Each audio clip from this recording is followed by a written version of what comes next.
veo que ya tienes ahí, Magdalena, como el control del anfitrión para que puedas proyectar. Ah, listo, sí, ya. Ahora sí ya me acaba de dejar compartir. Dale, cualquier cosa igual aquí estoy atento. Listo, súper. Ahí ya están viendo la pantalla. Sí, ya se ve.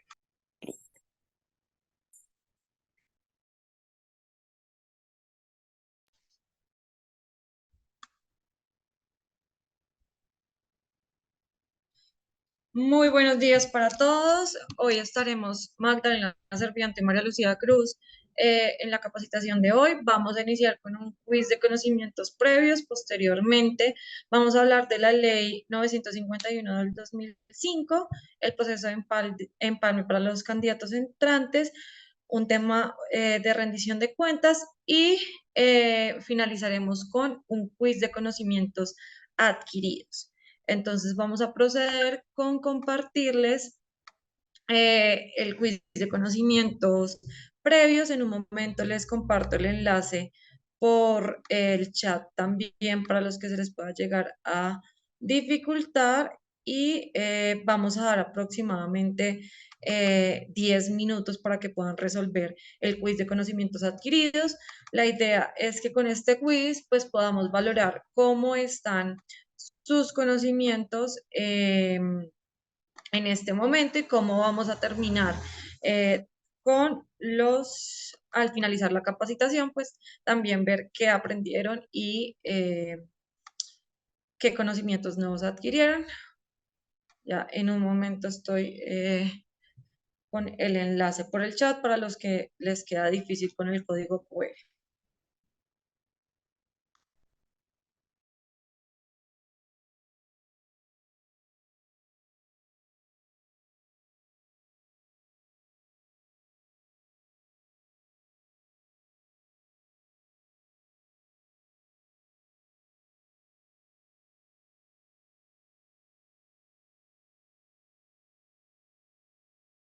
Ya en el chat encuentran el enlace para que puedan ingresar al quiz.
Para las personas que van llegando, como María Lucía indicó, estamos realizando rápidamente el quiz de conocimientos previos y ya en 3 minuticos, en 5 minuticos, damos inicio formalmente, entonces para que ingresen con el QR o el enlace que está en el chat.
Acabo de volver a enviar el enlace por el chat para las personas que se conectaron recientemente.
Tenemos 8 respuestas nada más y estamos conectados 27.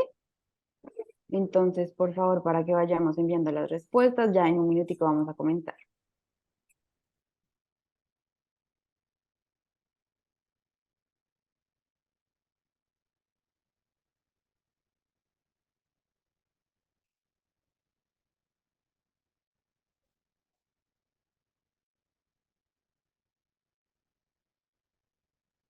Listo, entonces para ir optimizando el tiempo, porque hoy tenemos bastantes temas para ver, yo me presento para los que no me conocen, la sesión pasada no estuve con ustedes. Mi nombre es Magdalena Sarmiento y también hago parte del grupo de Duque Botero Consultores. Entonces, como María Lucía les explicó, el día de hoy vamos a ver 3 temas importantes, que son la Ley 951 de 2005 sobre el informe de gestión. Vamos a ver inmediatamente después el proceso de empalme para los candidatos entrantes y también vamos a ver todo lo del proceso de rendición de cuentas, porque digamos que para todos los gobernantes entrantes también es importante que ustedes conozcan que la rendición de cuentas es un proceso que no es solamente para el que sale, ni es un proceso que se hace al final, sino que es un proceso constante. ¿Listo? Entonces vamos a dar inicio con la ley 951 de 2005. Entonces, lo primero que quisiera de pronto preguntarle a algunos de ustedes, si quisieran participar rápidamente, es, ¿ustedes a quién creen que es aplicable la ley 951? ¿Alguno tiene conocimiento o digamos que es un tema nuevo para todos?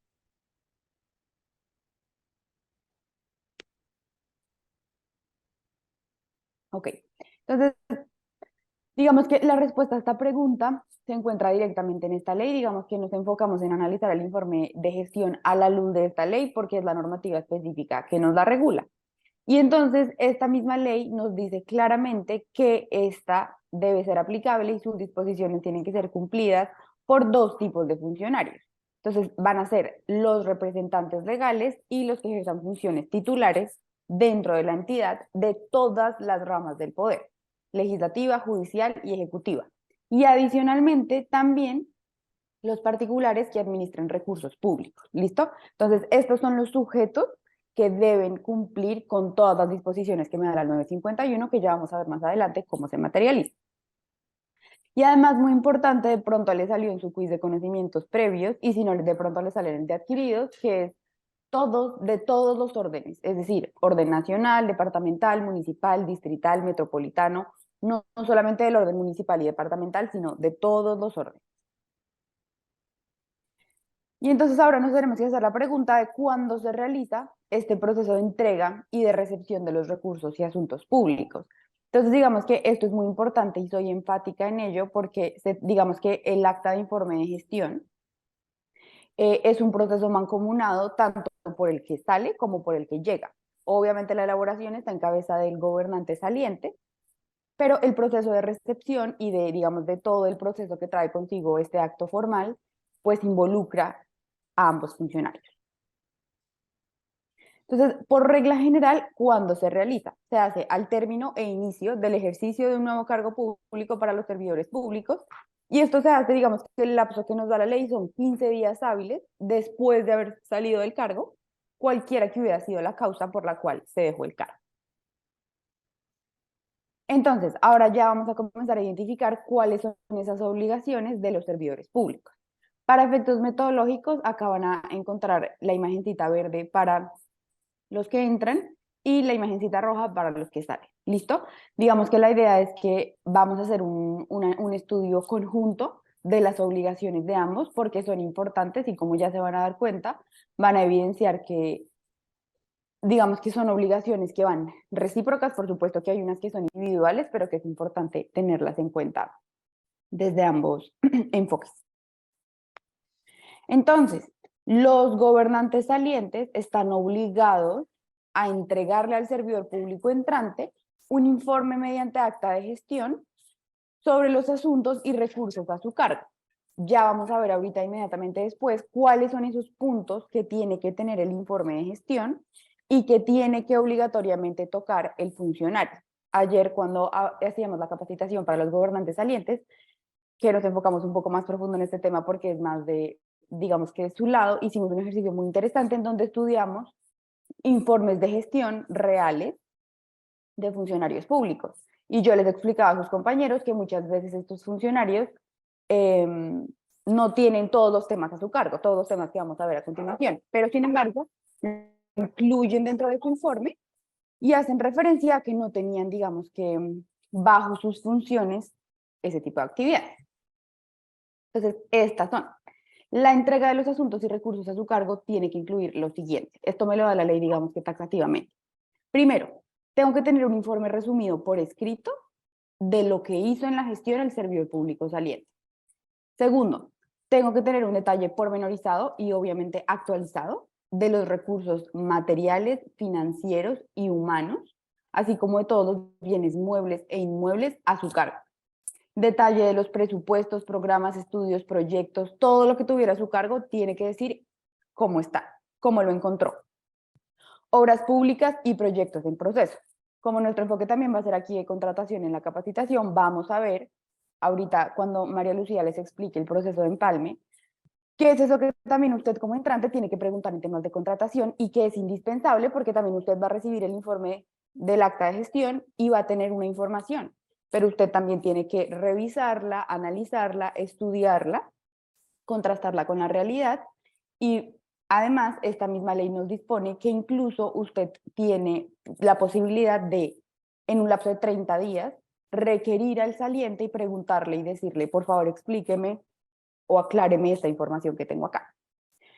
También tiene que incluir en su informe de acta de gestión los reglamentos, manuales de organización y procedimiento y todos los demás aspectos sobre su administración que usted considere relevantes incluir. Los servidores salientes que se encuentran obligados a realizar esta entrega deben rendir el informe al superior jerárquico ante el órgano de control interno. Esto es muy importante porque también el órgano de control interno juega un papel muy importante que tiene que ser, digamos que, tenido en cuenta por el funcionario, tanto saliente por entrante, porque si por ejemplo el entrante advierte irregularidades, va a tener que acudir al órgano de control interno y ponerle de presente esta situación. Ya vamos a ver el procedimiento ahorita.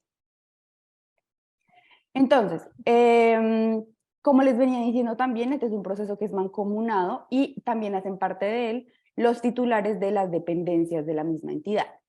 Entonces, estos titulares tienen que comunicar a los órganos de control interno los nombres, las atribuciones, las responsabilidades, etc., de aquellos funcionarios que entran y que tienen obligaciones conforme a la ley 951. Entonces, una pregunta importante también es, ¿qué pasa si el funcionario que está saliendo se muere o está incapacitado por enfermedad o simplemente haya una ausencia injustificada?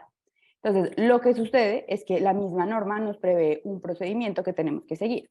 Y es que el servidor público de jerarquía inmediata inferior al que está saliendo, previa autorización de su jefe inmediato, debe proceder con la asistencia del órgano de control y con 2 testigos a levantar un acta en donde conste la circunstancia, pues de que el funcionario que está saliendo, por estas razones que nos contempla la ley, no puede entregar el acta de informe de gestión, y en esta acta que va a dejar este otro funcionario, pues va a quedar constancia del estado en que se encuentran esos asuntos y recursos, y hará la entrega a la persona que sea nombrada de forma transitoria o definitiva en ese mismo cargo. Ahora, una pregunta que quiero hacerles a ustedes, y es, ¿ustedes creen que el servidor entrante tiene la obligación de recibir el informe de gestión o es algo que puede, digamos que, omitir? Yo creería que sí tiene la obligación de recibir el informe de gestión. Tiene Ok. la obligación, tendría la obligación porque es según la norma o según el cuestionario inicial, quien recibe y quien se va tiene que entregar, o sea, quien se va tiene que hacer el informe, quien recibe tiene que recibir el informe. Ya otra cosa es lo que considere el informe y las acciones que se vayan a tomar después ante los organismos de control. Listo, perfecto. Entonces, Está efectivamente, Está obligado porque de ahí pues nacen como unos insumos para la formulación del plan de desarrollo. ok, sí, digamos que jurídicamente la obligación está en cabeza en el marco de la recepción de los asuntos que va a tener a su cargo, entonces efectivamente sí es una obligación que tiene el funcionario que está entrando y digamos que tiene que recibir el informe y además revisar su contenido. Ya ahorita vamos a ver cuál es el procedimiento que tiene que seguir el entrante si evidencia algún tipo de irregularidad. Entonces, el servidor público que entra al tomar posesión de su cargo, pues al ingresar al nuevo despacho, tiene que firmar un acta administrativa con asistencia de 2 testigos designados por él y los servidores públicos que asistan nombrados por los organismos de control, dejando constancia del estado en que se encuentran los asuntos y recursos, digamos, en esa misma acta. Entonces ahí es muy importante. Ayer yo, por ejemplo, se los comentaba a los estudiantes que asistían del lado de los salientes y hablábamos de la importancia que tiene que la información que se dé sea lo suficientemente clara para que el que entra sepa en qué estado recibe las cosas y también cuando ese entrante luego se convierta en un saliente, tenga la información necesaria para también decir, mire, yo recibí en este estado y lo estoy entregando en este estado. Que yo también se les mencionaba ayer a sus compañeros y les decía, lo ideal es que si usted recibe 4 contratos que están pendientes de liquidación o 3 contratos en incumplimiento y en problemados, no va a devolver esos mismos 7 contratos en ese estado, sino que tiene que hacerlo, pues digamos que mostrando la diligencia que usted pudo realizar en esos 4 años. ¿Cuánto tiempo como entrante tengo para verificar? Entonces usted tiene para realizar la verificación física o pues en su defecto digital, porque muchos de los que están recibiendo ahorita van a recibir temas digitales, tiene 30 días hábiles después de que usted firme el documento para revisar. Y ahí usted va a tener la posibilidad de determinar si existen o no existen irregularidades. ¿Listo? Y entonces ahí ya una vez usted identifique si existen o no existen irregularidades, va a activar o no el proceso correspondiente. Perdónenme, ¿qué te pasó? Listo. Entonces, ¿cuál es el procedimiento? Antes de pasar, les voy a preguntar rápidamente. ¿Qué creen que tiene que hacer una persona si identifica irregularidades?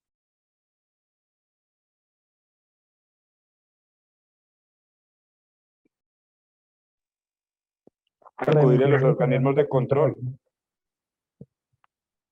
Ok, acudir a los organismos de control. ¿Qué más? Remitir todo pues con copia de los organismos.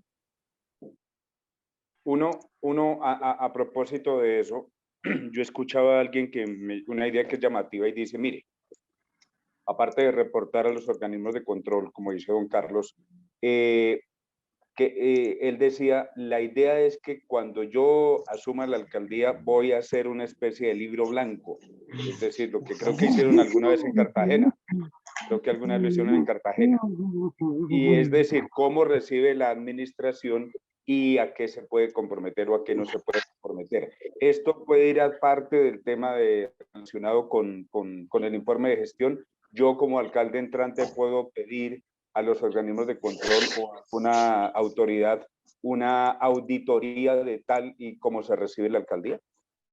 Digamos que en este caso la ley de informe de gestión específicamente no consagra la figura de cómo auditar o revisar. Simplemente en este caso se hace una revisión por parte del entrante, que obviamente lo acompañará a su equipo de trabajo. Por favor, ¿me ayudan con los micrófonos? Gracias.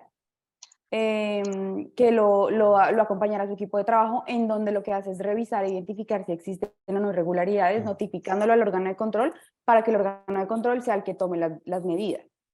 Esto no obsta para que si el organismo de control quiere adelantar un proceso con o sin la notificación de las irregularidades, lo puede hacer. Pero con el informe de gestión, no, digamos que no hace parte de la figura de cómo auditar lo que realizó el anterior.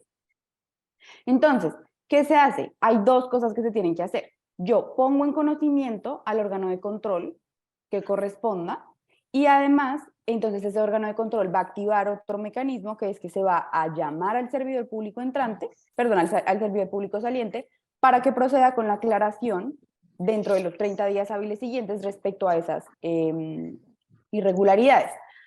Paralelo a esto, incluso si no existen irregularidades, pero el entrante considera que necesita más información o aclaración o más documentos respecto de determinado tema, tiene la posibilidad también de requerir al gobernante saliente de que les dé esta información. ¿Listo? Y muy importante, si usted encuentra irregularidades, probablemente también lo que va a hacer es que va a activar la posibilidad de que se apliquen lo dispuesto en la norma de responsabilidades de los servidores públicos. ¿Listo?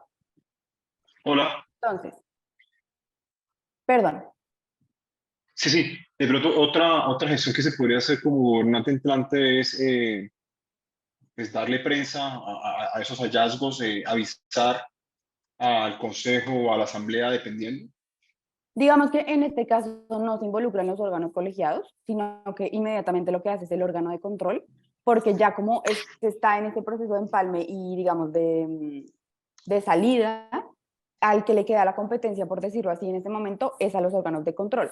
Muy importante para que lo tengan presente. La ley 1952 nos trae 5 años de prescripción para la acción disciplinaria.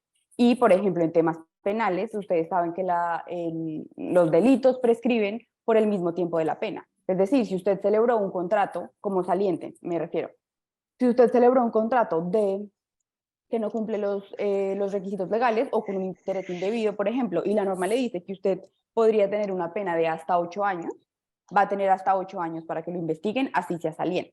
Entonces, digamos que ahí es donde se activan esas responsabilidades, que luego igual nosotros veremos rápidamente con ustedes desde el enfoque de los entrantes, que permite ya, digamos, que hacer ese control posterior. Entonces, el procedimiento de entrega y recepción es un acto que es formal y que además de ser formal es obligatorio.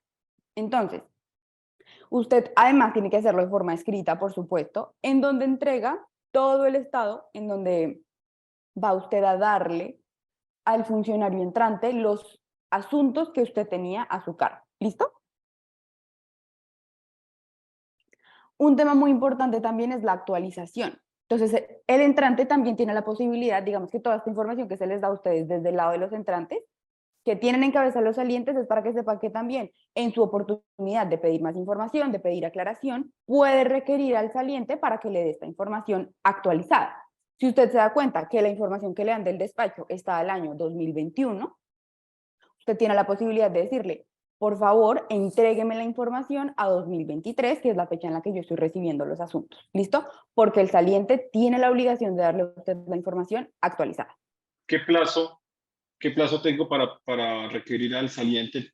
30 días. Suponiendo que después El de saliente, después de los 15 días. exacto. El saliente tiene sus 15 días y después de esos 15 días hay 30 días hábiles dentro de la verificación. Y en esos 30 días que usted tiene para verificar, puede requerir al saliente. O sea, hábiles son como 2 meses. Un poquito más, sí. Ok, gracias. Sí. Entonces, pregunta. el entrante, perdón. Bueno, profe. No, sigue. No, adelante. Una pregunta. Aquí, ¿qué función, a ver, cómo debe ser la comunicación con el jefe de control interno? Porque, por ejemplo, el jefe de control interno va, tengo entendido, más adelante de lo que, por ejemplo, el alcalde que termina en este periodo, igual el jefe de control interno sigue. ¿Cómo es esa comunicación que se debe establecer para que no se convierta en el jefe de control interno amigo de los alcaldes y se tapen cosas? Digamos que ahí la labor clave de imparcialidad, digamos que está en cabeza del de la Oficina de Control Interno, y por eso se los mencionaba ahorita al inicio de la comunicación que tiene que haber con todas las dependencias. Entonces, digamos que jurídicamente no te tengo una fórmula mágica para decir, haz esto para que el de la Oficina de Control Interno no se comunique con el alcalde. Sin embargo, pues como obviamente el jefe de la Oficina de Control Interno pues también tiene un equipo de trabajo, es responsabilidad, digamos que del equipo de trabajo de contribuir a que esa imparcialidad realmente se materialice. Pero jurídicamente no hay una fórmula clave para evitar, digamos, esa situación, porque de todas formas, pues el alcalde nuevo va a tener relación con el de la Oficina de Control Interno. Entonces ya es más como un manejo interno que se le da a la entidad y todos los equipos de trabajo que hacen parte pues de la entidad y de la Oficina de Control Interno, pero en este caso, como tú lo dices también, pues la Oficina de Control Interno tiene en sus manos una responsabilidad muy grande, sin perjuicio de que si se identifica que la Oficina de Control Interno no está cumpliendo con sus funciones, pues se puede acudir a instancias superiores, a la Contraloría, a la Procuraduría, pues digamos que para poner de presente este tipo de situaciones, que sería como lo más propicio si se ve que la Oficina de Control Interno no está cumpliendo con sus funciones. La misma ley nos dice que la Contraloría y los demás órganos de control van a vigilar el cumplimiento. Entonces es lo que yo te digo, no solamente está la oficina, sino que los órganos de control en abstracto van a tener la posibilidad de vigilar si se está cumpliendo con el contenido que me da la 951. ¿Cuáles son las responsabilidades de los servidores públicos, tanto de los entrantes como de los salientes? ¿Qué pasa si el saliente no hace las cosas que tiene que hacer? Entonces, primera hipótesis, si el saliente se abstiene de realizar la entrega de los asuntos y recursos que tiene a su cargo, va a ser requerido por el órgano de control interno y le van a dar 15 días más para que desde que se separó de su cargo, pues cumpla con la obligación. Ya inicialmente se sabe que tiene 15 días, ¿listo? Y el servidor público saliente que deje de cumplir con esta obligación va a ser sancionado disciplinariamente. Entonces nos vamos a la 1952 e identificamos y rastreamos en la lista de faltas que ahora nos trae muy organizadamente esta ley, en cuál se enmarcaría y cuál es el proceso que se tiene que seguir para sancionarlo disciplinariamente.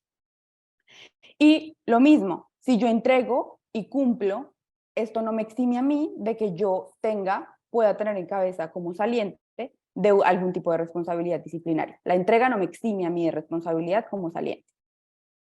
Y la elaboración del informe de gestión, pues es una tarea en donde tienen que estar involucradas todas las dependencias de la administración. Cuéntame, Luis Gerardo.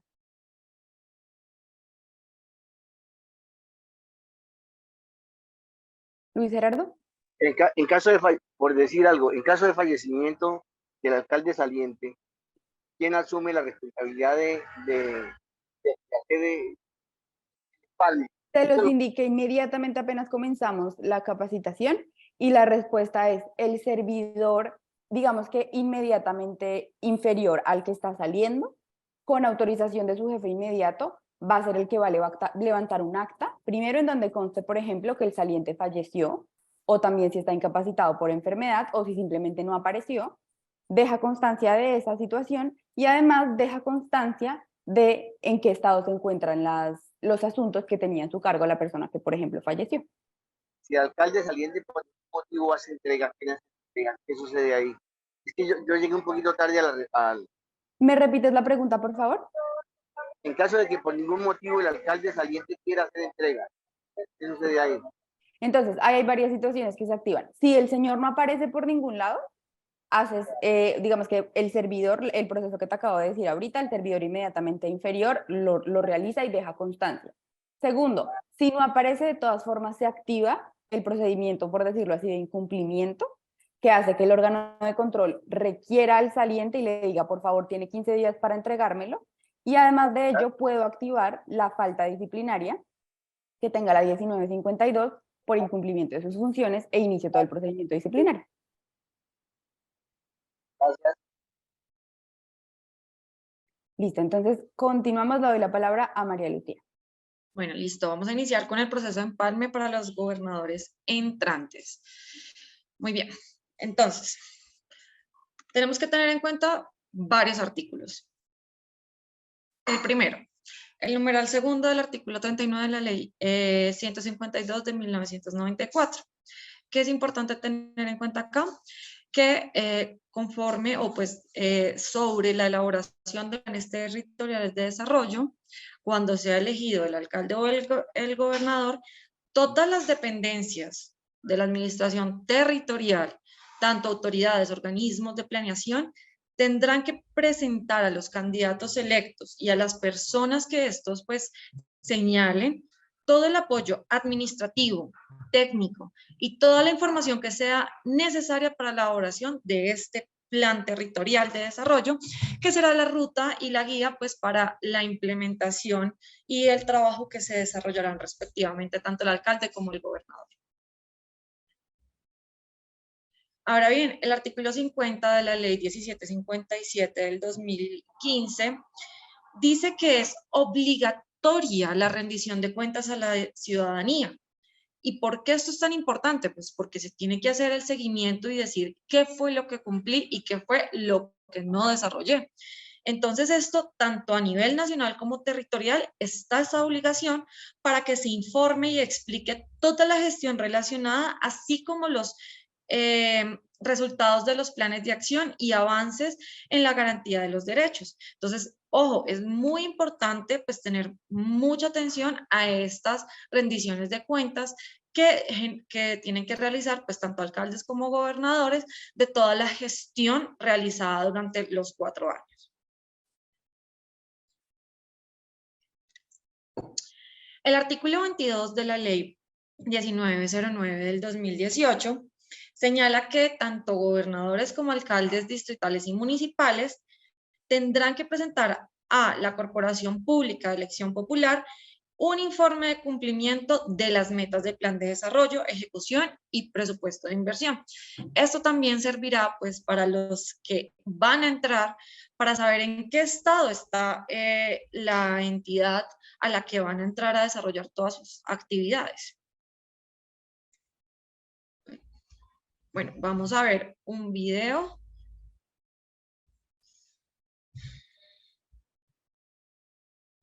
Magda, no se escucha. ¿Ya lo escuchan? No. No, señora, no se oye No. nada. ¿No se está escuchando ahorita? No, Magda. No.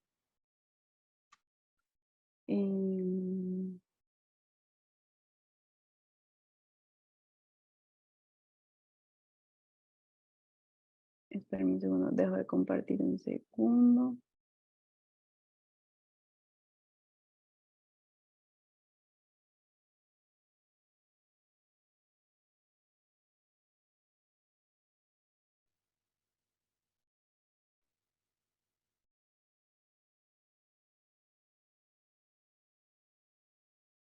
Ahí ya están viendo la pantalla, ¿sí? Vamos a ver si ahora sí nos deja escuchar. Ahí están escuchando. Las elecciones territoriales. Sí, ahora sí. Ah, ya pongo la pantalla en grande.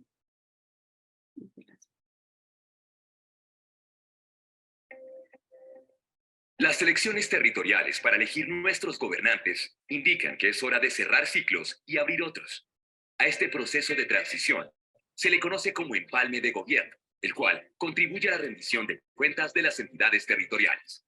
Asimismo, es un proceso efectivo, transparente, útil y obligatorio para todos los servidores de la administración pública, de acuerdo con lo establecido en la Ley 951 de 2005 y la Circular Conjunta 018 de 2015, emitida por la Contraloría General de la República y la Procuraduría General de la Nación. Es un proceso estratégico, dado que brinda insumos claves para la elaboración del nuevo plan de desarrollo y permite evitar traumatismos en la continuidad de los procesos de gestión en el desarrollo del territorio.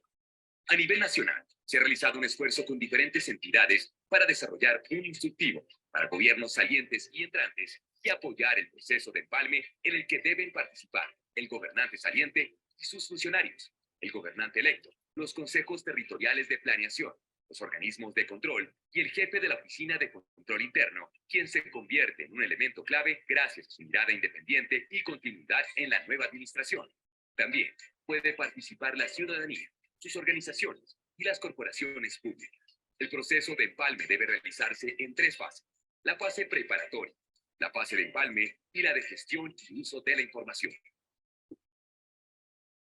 En la fase preparatoria, el gobierno saliente deberá hacer un balance de su gestión y le dará recomendaciones a la administración entrante. Para esto, debe conformar el equipo de trabajo, construir su agenda interna. Perdón, ¿me siguen viendo mi pantalla? No, Magda, se dejó de Es que ver me hace... mandaron Se fue a negro. Colombia Líder, me sacó. Ahí- ¿Cómo, Andrés, Magda? ¿puedes ayudar? Es que me apareció un mensaje que decía que Colombia Líder es el anfitrión y me quitaste a mí. Dame un segundito, sí, qué pena. Ya te di el activo otra vez, perdona.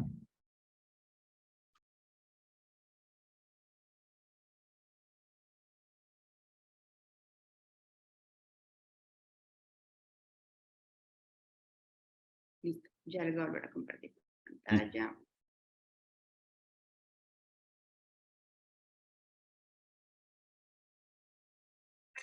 La fase preparatoria, la fase de empalme y la de gestión y uso de la información. En la fase preparatoria, el gobierno saliente deberá hacer un balance de su gestión y le dará recomendaciones a la administración entrante. Para esto, debe conformar el equipo de trabajo, construir su agenda interna, identificar y levantar la información y elaborar el informe de gestión. La consignación de la información podrá realizarse a través de los sistemas de información, usando información documentada o diligenciando los formatos anexos en el instructivo.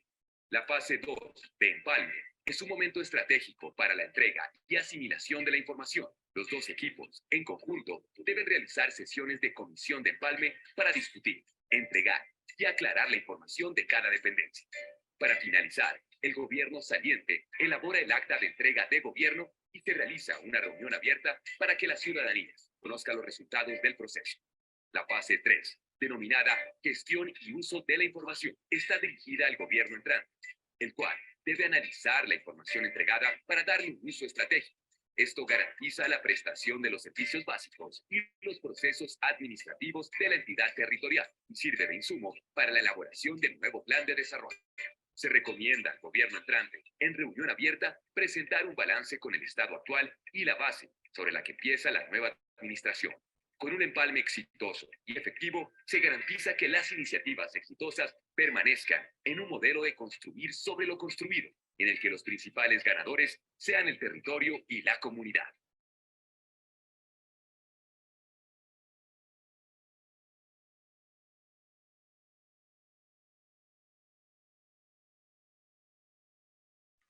Bueno, muy bien. Entonces, hay que tener en cuenta algunos puntos sobre este empalme y unas características principales. Entonces, es un espacio de diálogo e interacción tanto con los equipos del gobierno entrante como los salientes. Brinda herramientas al nuevo gobernante para no iniciar desde cero su administración. Como decía en el video, construir sobre lo construido. Y se convierte en un referente para la evaluación del gobierno saliente. Asimismo, es un proceso estratégico que permite la continuidad de los procesos de gestión y desarrollo que benefician a todos los habitantes. Asimismo, permite la interacción con diferentes actores, como lo son los consejos territoriales de planeación, así como otras instancias de participación territorial. Además, y lo más importante es que es un deber legal, es un compromiso ético, tanto como del gobierno saliente como de los nuevos mandatarios frente a la ciudadanía, de enterarse de cómo es el estado real del territorio y cómo lo va a recibir. Y por último, pues este proceso de empalme da a conocer de manera formal una situación de la entidad territorial, tanto en materia administrativa como financiera, así como, ya lo he dicho en muchas ocasiones y lo seguiré diciendo, el estado actual del municipio, distrito, departamento, frente a todos los temas de desarrollo territorial.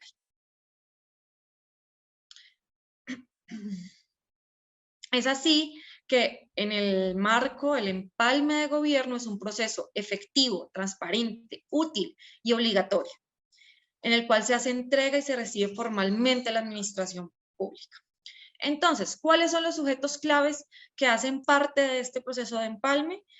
Claro, y principal, pues tanto el gobernante saliente como sus equipos de trabajo. Y ojo, es que el gobernante saliente es el responsable de entregar la administración y balances de gestión. Asimismo, los servidores públicos son soporte de la memoria institucional y responsables de organizar y entregar información que esté a cargo de su competencia. Por otra parte, también tenemos al gobernante electo, y es el responsable de guiar todos los destinos de la alcaldía o gobernación durante los próximos 4 años. Y es así que tiene que orientar el desarrollo del territorio conforme al mandatario ciudadano, que recibe y utiliza información del gobierno saliente para identificar logros, aciertos y oportunidades de mejora. Por otra parte, y como Magdalena también ya lo había mencionado, el jefe de oficina de control interno. Este servidor se mantiene luego del cierre del periodo y tiene una mirada independiente. Este jefe de oficina de control no es el amigo del gobernador, sino que es el que está haciendo control internamente. Es así que esta persona o esta oficina es un elemento clave, porque su papel es garantizar que el proceso de empalme se lleve a cabo. Asimismo, conoce toda la gestión del gobierno saliente y puede asesorar, alertar, a partir de su experiencia, todas las acciones para la nueva administración. Continuamos, organismos de control. Ellos tienen que cumplir con la competencia establecida por las leyes sobre inspección, vigilancia y control. Tiene que contribuir y garantizar todos los procesos de empalme y que estos sean transparentes. En este sentido, ellos son llamados a ser parte del proceso de las gerencias territoriales de la Contraloría General de la República, las Contralorías Territoriales, Procuradurías, y también hacen parte de estas las personerías municipales. Asimismo, los consejos territoriales de planeación, en el marco de sus funciones de seguimiento de las metas del plan de desarrollo, estos harán una revisión y validación de la información presentada. Asimismo, identificarán y presentarán todas las recomendaciones frente a programas, proyectos estratégicos para tener continuidad con la nueva administración.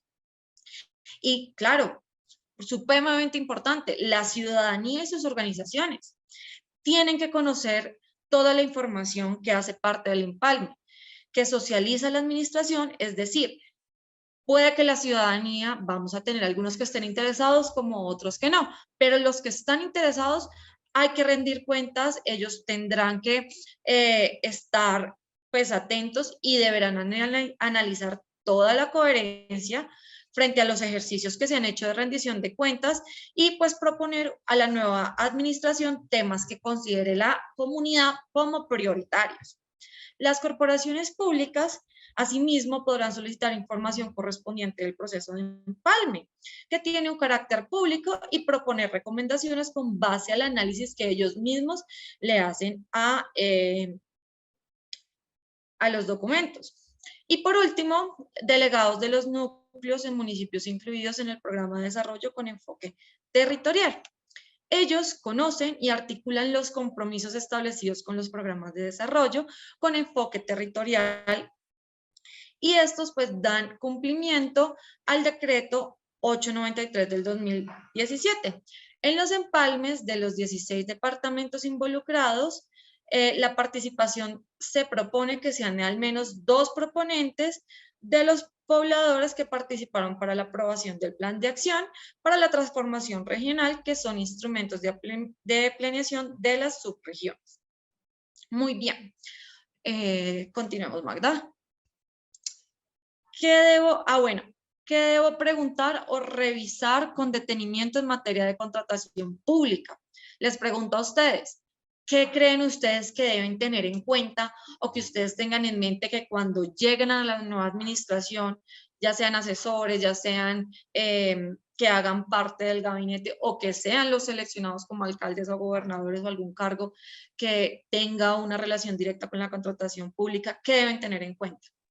Bueno, yo creería, pues yo por ejemplo tengo muchas dudas frente a los contratos que se han realizado aquí en mi municipio por temas de obras y siempre se los ha terminado ganando una sola empresa.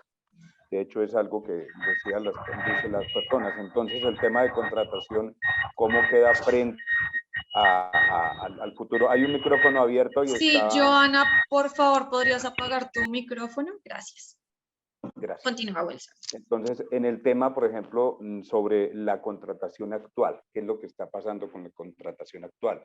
Otro tema que me llama a mí mucho la atención, que aunque lo preguntaba la vez pasada, pero me parece interesante, es frente a los contratos de servicios, de prestación de servicios, porque ahora con la nueva norma que, pues, o el estudio que está haciendo el gobierno nacional, sabemos que a futuro, y según una circular de la Procuraduría, muchos de esos contratos ya van a terminar siendo casi que contratos laborales de una forma distinta para las alcaldías, lo que va a generar posiblemente que se va a tocar el tema pensional, ¿sí? Y la nómina pensional. Entonces, ¿cómo quedan estos dos aspectos?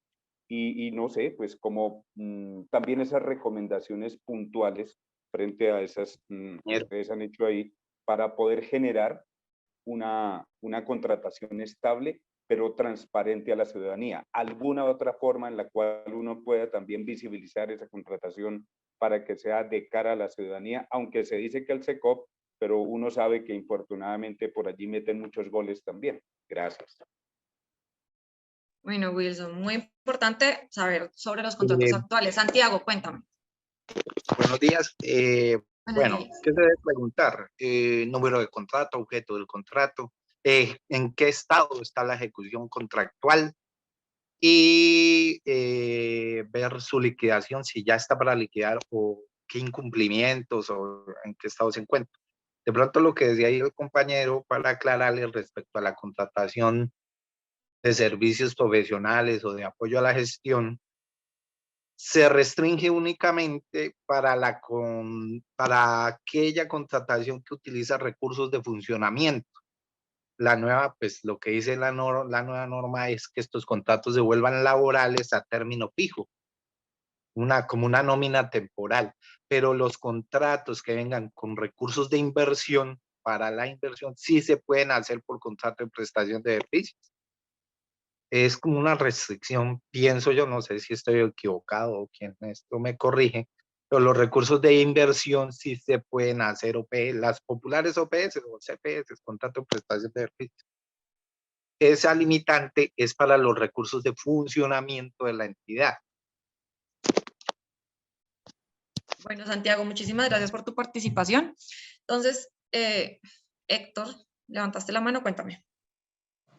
Yo creo que también se debe preguntar la cuantía o verificar si de pronto el contrato tiene, si es de mayor cuantía, si es de menor cuantía, si es de mínima cuantía, dependiendo también en el rango que debe estar el contrato para así poder hacer la fiscalización adecuada debido en esa contratación pública. Muchas gracias, Héctor. Bueno, muy bien. Es verdad que hoy y el país ha estado con bastantes efectos sobre el tema de la contratación de prestación de servicios y los posibles puestos de planta. Sin embargo, hay que tener en cuenta que hay circulares que el Consejo de Estado determinó que no eran viables ni que procedían y que por ende la contratación estatal bajo los contratos de prestación de servicio pues se tendrían que ver afectados y que por ende la continuidad de esa contratación pues continúa. Ahora bien, hay que tener en cuenta que no es que posiblemente en un año se vayan a hacer esas aplicaciones y por ende su creación de esos puestos, teniendo en cuenta que esto tiene una afectación presupuestal y tiene todo un procedimiento que posiblemente al otro año sigamos en este proceso. Entonces, frente a los contratos de prestación de servicio, hay que tener en cuenta que estos contratos usualmente van hasta el 31 de diciembre y que por ende ahí se terminan. Solo hay unos casos muy especiales en los cuales la ley determina, o la jurisprudencia más bien determina, que tienen que continuar y tienen que realizar otro contrato. Por ejemplo, madres gestantes, personas con una situación de salud delicada que, digamos que por la protección ocupacional, se tenga que mantener la vinculación. Señor. Estabilidad laboral reforzada, algo así. No, ocupacional, no es laboral. Ocupacional por ser contratación. Listo. Solo frente a esos específicos casos. De resto, pues la entidad no está obligada a continuar con los contratos de prestación de servicio. Listo. Magda, continuemos. Entonces, bueno, acá, y algo que yo se los mencionaba la semana pasada, para mí y para pues Duque Otero Consultores, es muy importante saber sobre el equipo de trabajo. Si bien hay personas que, y generalmente llegan con todo su nuevo equipo de trabajo, es importante conocer qué acciones o qué actividades desarrollaban, ya sea contratista o funcionario, en qué dependencia estaban, cuál era su objeto contractual o sus actividades. Y asimismo, cuáles logros y metas alcanzadas desarrolló cada uno de estos funcionarios o contratistas. Lo enfoco más que todo en contratistas, porque hay contratistas que han venido generación tras generación y que pueden darnos un plus a los nuevos que van a entrar o darles como esa tranquilidad de experiencia. Recordando, y algo que ya se los había dicho, nosotros tenemos que pensar que estamos trabajando no para el gobernante que está, sino para una ciudadanía y para una entidad, y que por ende hay gente supremamente capacitada que merece la oportunidad de poderse quedar y continuar laborando en la entidad, porque nos va a dar eso de experiencia, eso un poquito de más que quizás los nuevos que entran no tienen conocimiento. Ha pasado en muchas ocasiones que entran nuevas personas a dirigir y sacan a todo el equipo de trabajo y luego están llamando, oye, ¿cómo se hacía esto? Oye, ¿cómo no? Entonces, para evitarnos eso, pues aprovechemos realmente las capacidades de las personas que merecen la pena y démosle una oportunidad. Continuamos, Magda. Sobre los objetos contractuales, y ya ustedes lo venían avisando. Entonces, hay contratos que se van a finalizar, como hay otros que cuentan con vigencias futuras y que van a continuar durante varios años, ya sea un año más, 2 años más, 3 años más, dependiendo. Entonces, acá, ¿qué es importante? Y ustedes van a ver que se va a ir uniendo una tabla con otra. Vamos a identificar cuál es el contrato. La identificación del contrato, ya sea el proceso 780 del 2020, así como para ir identificando. Objeto contractual. ¿Cuál es el objeto? ¿Qué es lo que se está desarrollando? Sea una obra, sea un bien, sea un servicio. Importante saber, y porque es la persona que realmente tiene conocimiento de fondo, el supervisor. El supervisor sabe cuál es el estado del contrato, entonces es muy importante que cada contrato cuente con su supervisor y que ustedes lo tengan plenamente identificados. Asimismo, y como lo mencionaba, ¿cuál es la vigencia del contrato? El contrato, ¿cuándo se acaba? Cuenta con vigencias futuras, cómo está, digamos, proyectado, quizás vaya a necesitar prórroga o una adición, eso también dependerá pues del estado del contrato y sus mejores amigos para esto serán los supervisores. Asimismo, para nosotros es bien importante y recomendable que tengan el link del proceso en SECOP, ya sea 1 o SECOP 2. Más importante SECOP 2, pero que ustedes tengan la facilidad de poder ingresar directamente al proceso. sobre el presupuesto para el contrato. Siguiente. Ah, no, entonces volvamos. Sobre el presupuesto para el contrato, pues como ya lo había mencionado, creo que fue Santiago o Héctor, sobre si es mínima, sobre la cuantía. Bueno, es importante, ya tenemos el contrato, ya lo identificamos. ¿Cuál es el presupuesto? ¿Me cubre o no vigencias futuras? ¿Se termina este año, el otro año? ¿Cómo está destinado? Para poder, digamos, revisar cuál es el presupuesto de la entidad y verificarlo con lo que efectivamente ya está contratado y que posiblemente pues se pueda llegar a afectar, o que por el contrario, como ya está afectado en vigencias futuras, pues ya está totalmente pues cubierto. Siguiente, Magda. Muy bien, sobre el estado de ejecución y posibles incumplimientos, también ya nos lo mencionaban previamente. Muy importante saber cuál es el estado del contrato. Si en caso tal, el contrato ya el supervisor en su momento hubiera levantado la mano y hubiera dicho, oiga, ojo, acá hay un posible incumplimiento, y el ordenador del gasto no hizo nada, pues estos son alertas para que el nuevo que llegue, el nuevo ordenador del gasto, tenga todos estos parámetros, tenga todo este conocimiento y pueda realizar todas las actividades o procedimientos tendientes, pues a, ya sea, si son incumplimientos, pues adelantar todo el proceso sancionatorio.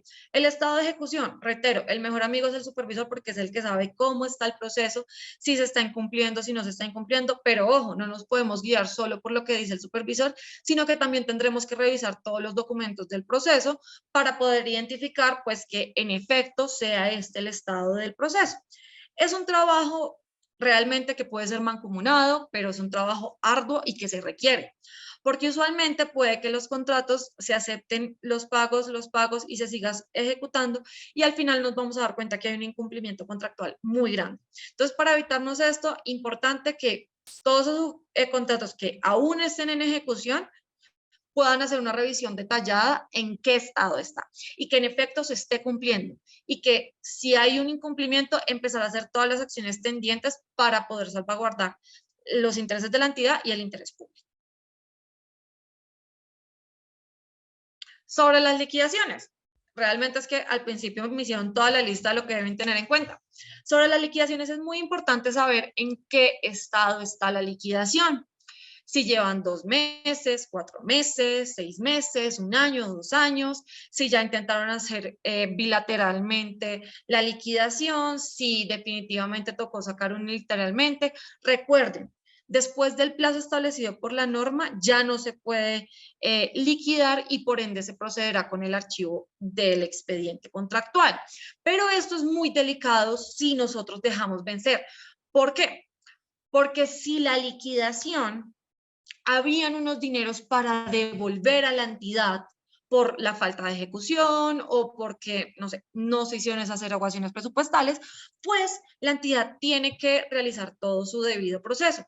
Entonces, ojo, esto puede acarrear responsabilidades. Es muy importante que no solo veamos los contratos que se están ejecutando, sino los que ya se terminaron y están en etapa de liquidación, pues proceder con toda la liquidación y apretar, por así decirlo, a los encargados para que lo saquen lo más pronto posible, con toda como lo que se establece en el contrato. Ojo, hay contratos que establecen unos términos como hay otros que se rigen por la ley. Entonces, ser muy minuciosos, ver cómo está plasmada la liquidación, en qué contratos en efecto procede la liquidación. Recordemos que hay unos contratos que por norma son obligatorios y hay otros que son opcionales. Es decir, tenemos que verificar qué me establece cada contrato. Frente a otros contratos que no deban ser liquidados, pues simplemente se da el cierre del expediente y se da por terminado el contrato, pero es muy importante que se realicen todos estos procesos internos para que no haya una afectación a la entidad. Sobre las garantías, y esto está muy unido especialmente también a las liquidaciones y a la ejecución contractual. Es importante tener conocimiento el estado de la vigencia y de pronto de afectación de las garantías. Entonces, recordemos que la vigencia de las garantías debe ir hasta la etapa de liquidación del contrato, ya sea que la liquidación dure 1 año, 2 años, lo que dure la liquidación, porque ojo, ¿qué pasa en la liquidación? Si nos damos cuenta en liquidación que hubo incumplimientos y yo ya no tengo garantía, pues va a ser mucho más difícil yo poder ir en contra del contratista para que en efecto me pague. Si no hay saldo a favor dentro del dinero, pues digamos que no se le haya desembolsado al contratista. Por ende, y es muy importante la verificación de estas, no solo pues obviamente del monto y de la vigencia, sino también pues de la validez de la póliza, de la garantía. Recordemos, el año pasado hubo un escándalo por una falsificación de garantías, entonces es muy importante que sean muy minuciosos sobre que estas garantías realmente sean válidas y que en efecto cobijen la totalidad del contrato hasta la liquidación. Entonces, hacer un seguimiento riguroso y en caso de que se les vaya a acercar un vencimiento de la póliza y que el contrato todavía no se haya terminado o que todavía siga en liquidación, pues la recomendación es que hagan todas las solicitudes al contratista para la actualización de la póliza y que ustedes se blinden de tal manera en que, mire, yo realmente solicité y el contratista fue el que no me quiso actualizar la póliza, pero ojo, siempre por escrito todo, muy importante, que todas las solicitudes, que todos los como pronunciamientos consten por escrito porque esa será su prueba de debida diligencia dentro de la administración.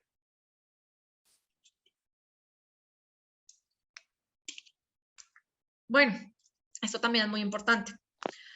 Usualmente, los órganos de control hacen requerimientos a las entidades. ¿Qué puede llegar a suceder? Que ustedes lleguen a la administración y tengan algunos requerimientos pendientes o quizás no los hayan, pero sí saber de pronto en qué estado se encuentran estos requerimientos, si hay algo que tengan que tener alguna alerta. Recordemos que todo esto son oportunidades de mejora y por ende es bien importante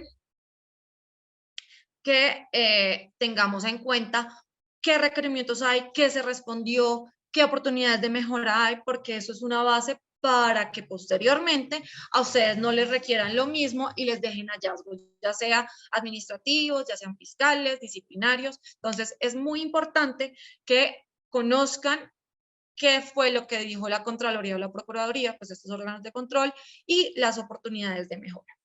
Así como si hay respuestas pendientes, pues proceder con ellas.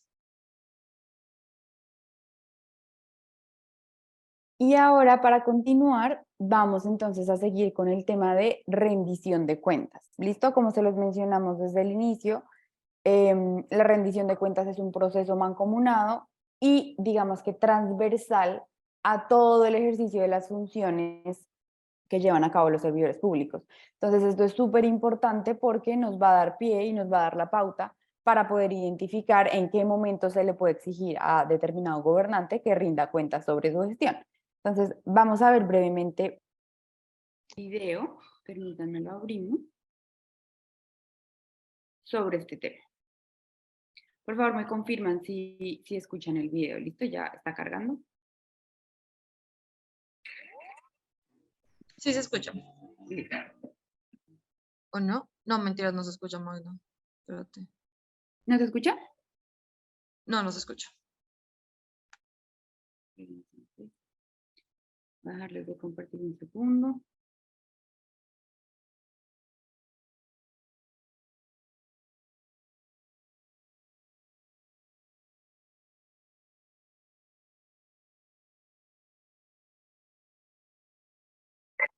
¿Ahora ya se escucha? No. No, no se escucha. Andrés, ¿tú me podrías ayudar a ver por qué no se está escuchando? O de pronto yo te comparto el enlace del video por el chat y tú me ayudas a presentarlo, por favor, para que tengamos buen sonido. Listo, dale, Magdalena. Entonces te lo voy a compartir por acá, por el chat. Ahí está.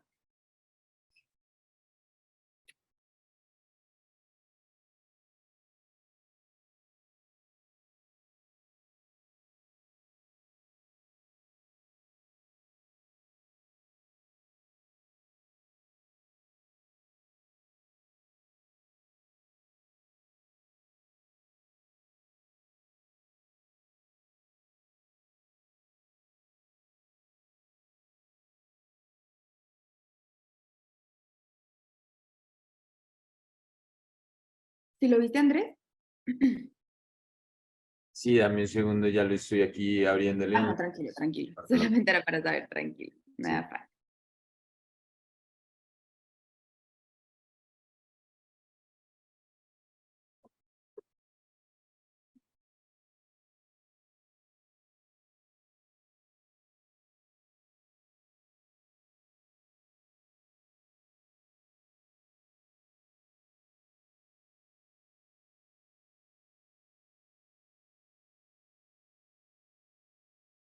Creo que ahí ya deben de estar compartiendo, ¿verdad? Sí, ahí estamos viendo la pantalla. Pero no se escucha. ¿No? Tampoco se escucha. Ah, ¿No? ¿No has venido? No. De la rendición de cuentas en Colombia. ya está sonando. Ahora sí. Cuentas en Colombia tiene sustento en un marco normativo articulado que toma como base la Constitución Política, a través de la cual se establece que Colombia es un Estado social de derecho democrático, participativo y pluralista. Así, este proceso puede entenderse como la materialización de un gobierno que representa la voz de la ciudadanía.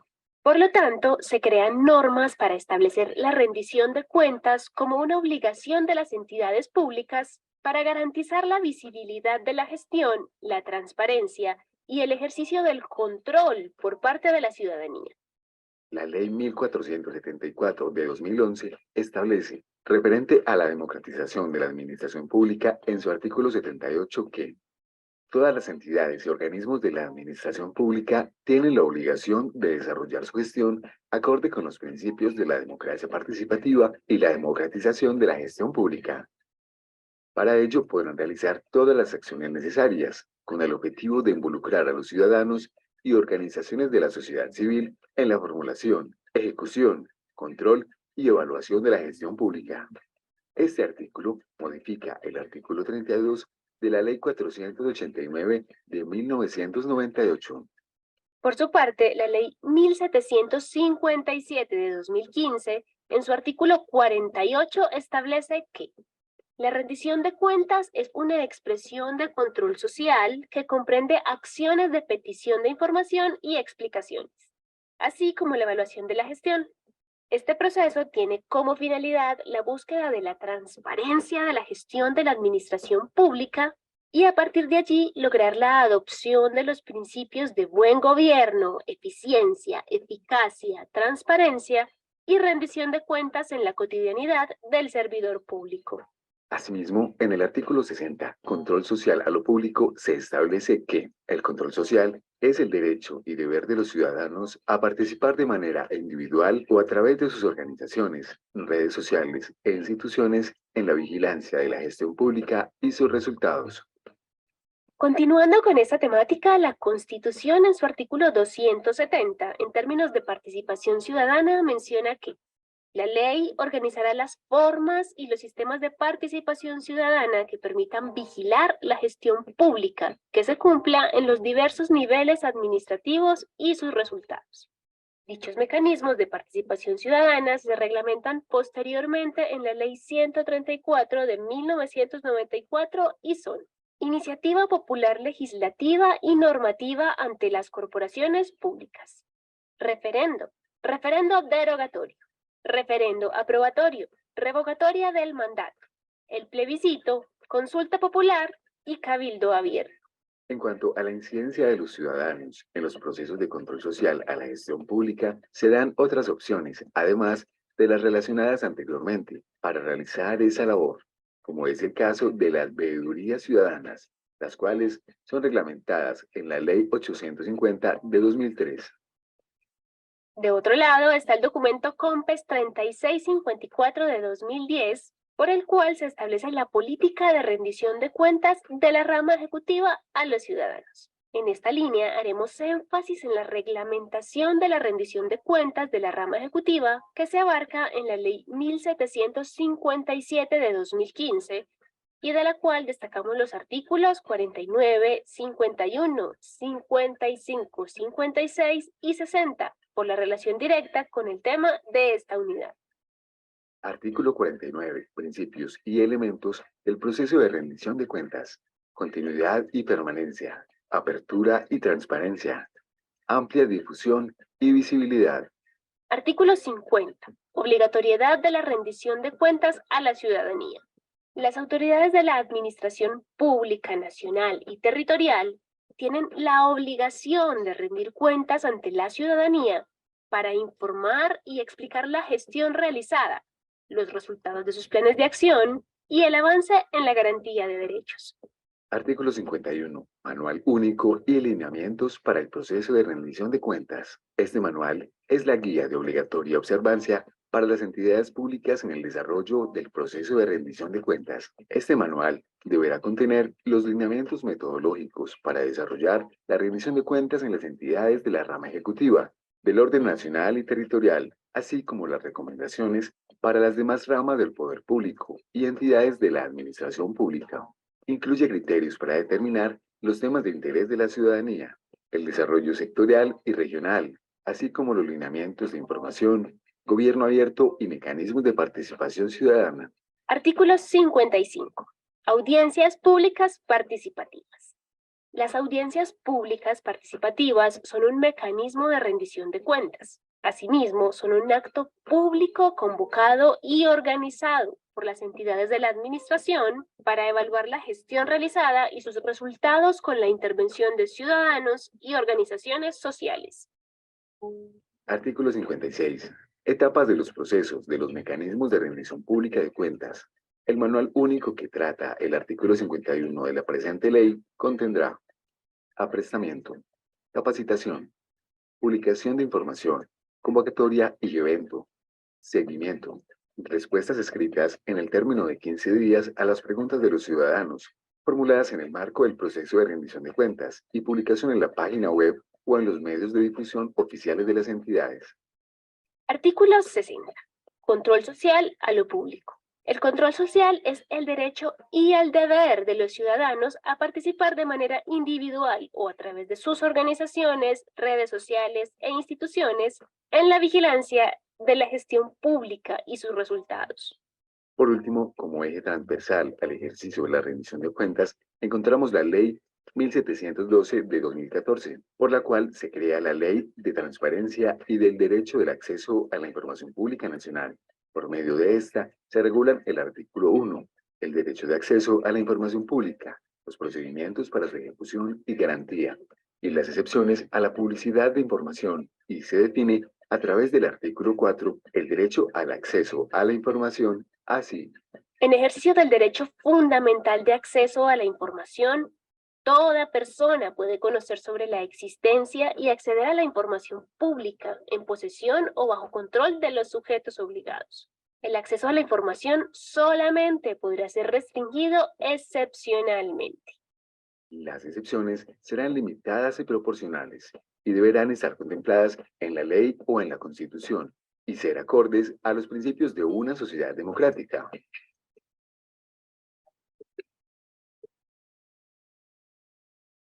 Muchas gracias, Andrés, por ayudarnos con el video. Entonces voy a volver a compartirles mi pantalla. Listo. ¿Me confirman si ya la están viendo, por favor? Sí, ya. Sí, ya. Sí. Estamos viendo. Muchas gracias.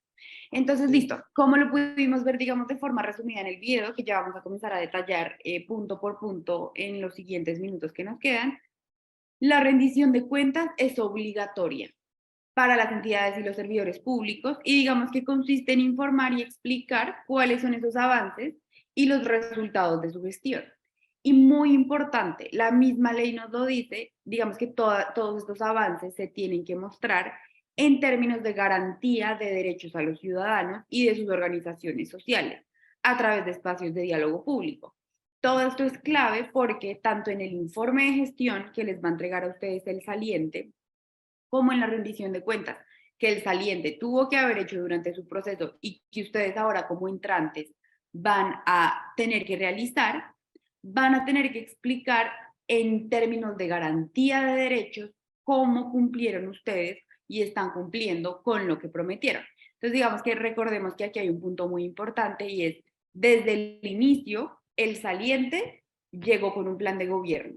Y ustedes como entrantes van a llegar con un plan de gobierno que es donde le van a, digamos que se van a plasmar todos sus objetivos, esas, lo digo entre comillas, promesas que ustedes están haciendo a la comunidad durante su administración. Entonces, después ese plan de gobierno se materializa en el plan de desarrollo territorial concretamente y a través de estos espacios de diálogo público, de rendición de cuentas, es donde ustedes van a comenzar a mostrar cómo se están cumpliendo con estos objetivos que se plantearon desde el inicio. Y por eso también digamos que está tan relacionado con el informe de gestión, porque usted en el informe de gestión va a recibir la administración en un estado y la idea es que usted la entregue en mejores condiciones y vaya avanzando sobre lo que ya está construido, como lo mencionamos al inicio. Entonces tenemos a la ley 1757 de 2015, que es la encargada de darnos la información sobre cómo funciona el proceso de rendición de cuentas. Entonces, entendemos el proceso de rendición de cuentas como un conjunto de ¿qué?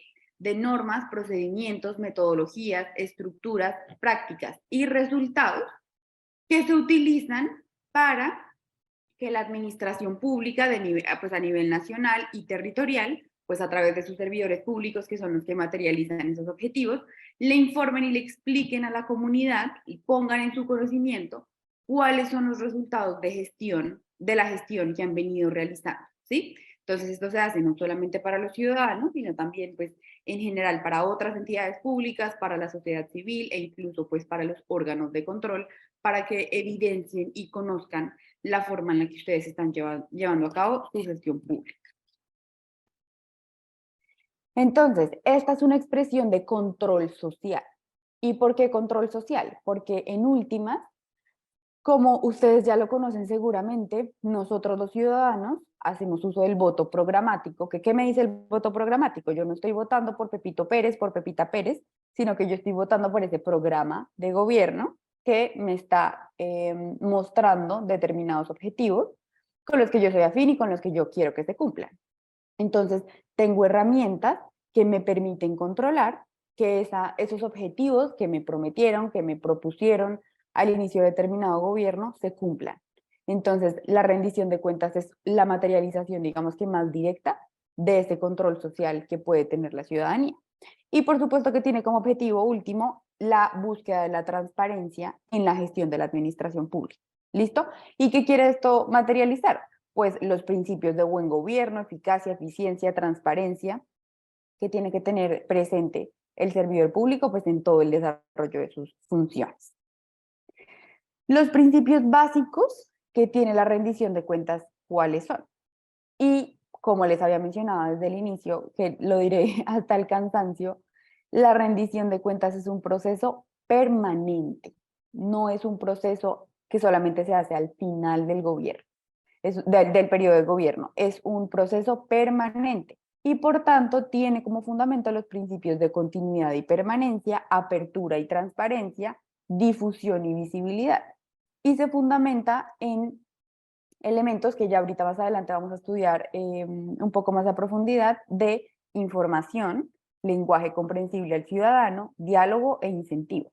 ¿Por qué? Porque en últimas la información que tiene que recibir el ciudadano de a pie tiene que ser lo suficientemente clara para que pueda entender que efectivamente pues el gobernante que está rindiendo cuentas sí está cumpliendo con lo que debe cumplir. Entonces, es un mecanismo fundamental para que los ciudadanos puedan conocer y también evaluar la gestión, y no solamente la gestión, sino también los resultados materiales, por decirlo así, de los compromisos que ellos adquirieron al inicio de su gobierno. Acá es muy importante que, como se los mencioné hace unos segundos, los resultados y la gestión en la rendición de cuentas se tiene que leer en garantía de derechos. ¿Y cuál es el lenguaje común que nosotros estamos utilizando en estos últimos y que seguiremos utilizando hasta el 2030? Los objetivos de desarrollo sostenible. Porque los objetivos de desarrollo sostenible me permiten a mí leer en un lenguaje universal los resultados que lleva a cabo determinado funcionario a través del cumplimiento y de la satisfacción de derechos mínimos. Entonces acá les pregunto, ¿ustedes conocen qué son los objetivos de desarrollo sostenible? Es un plan de las Naciones Unidas para ayudar a, no sé si a una mejor gobernabilidad, a una gobernanza en diferentes temas, pero que toca mucho lo que tiene que ver con el cambio climático, la mitigación, todos estos aspectos.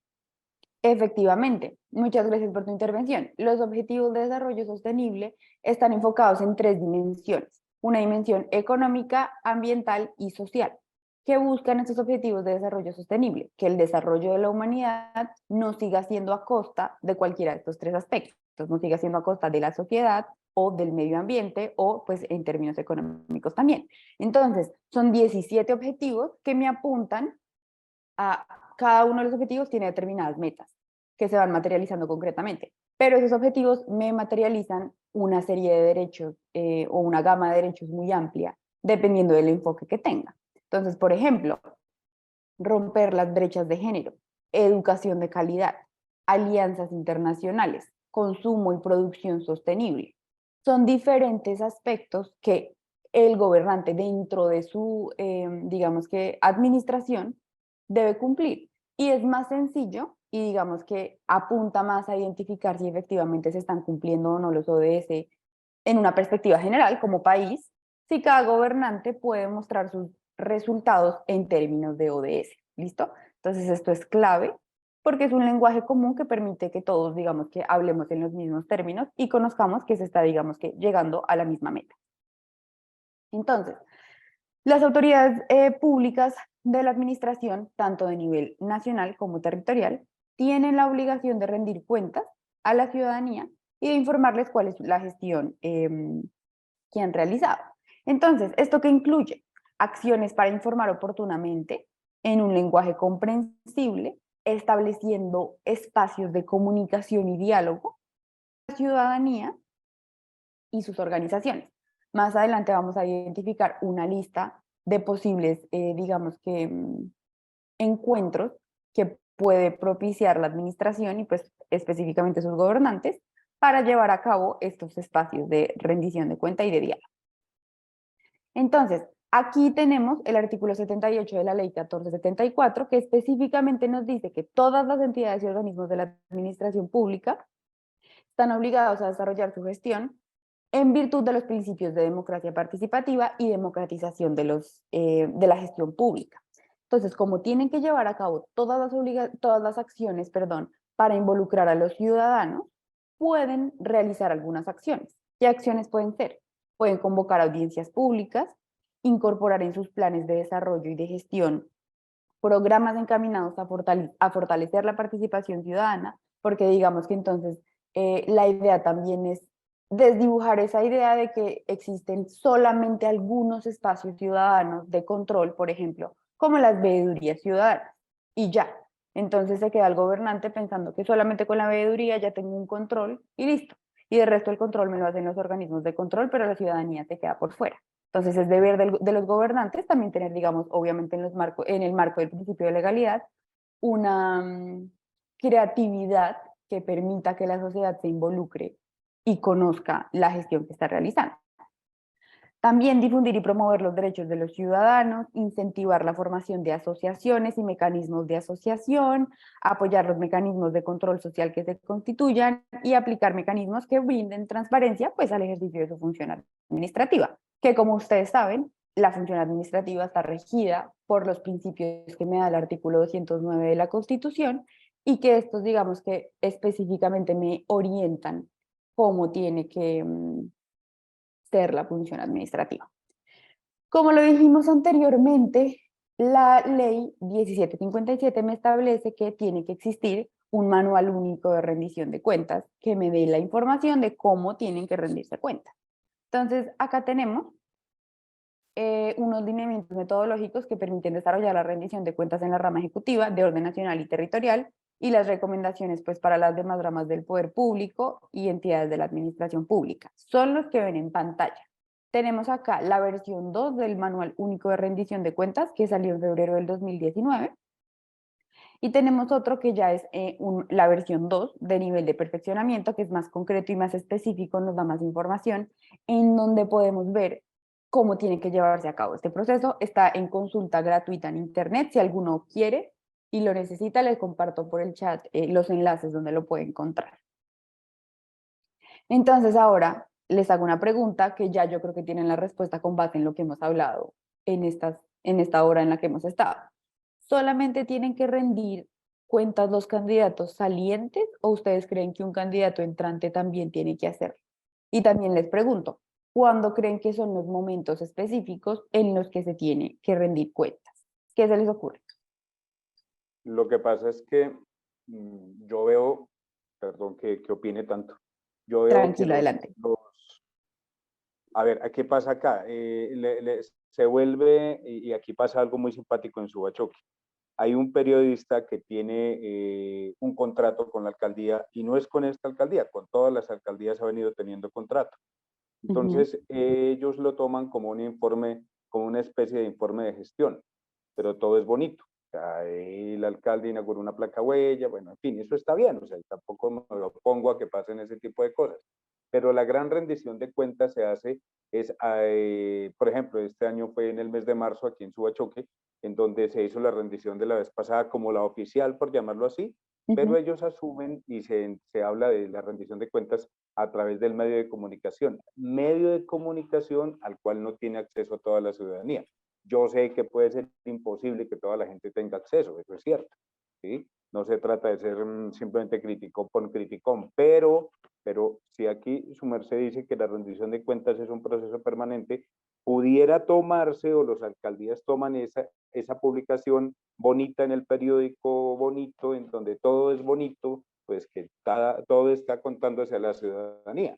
Yo digo una cosa, una de las formas, y a mí me gusta mucho lo que está haciendo el gobierno nacional frente, por ejemplo, a los medios de comunicación, que les cuenta su agenda diaria. A mí eso me parece bien, me parece que está contando qué va a hacer y qué está haciendo, ¿sí? Y hay formas en las cuales la rendición de cuentas puede hacerse.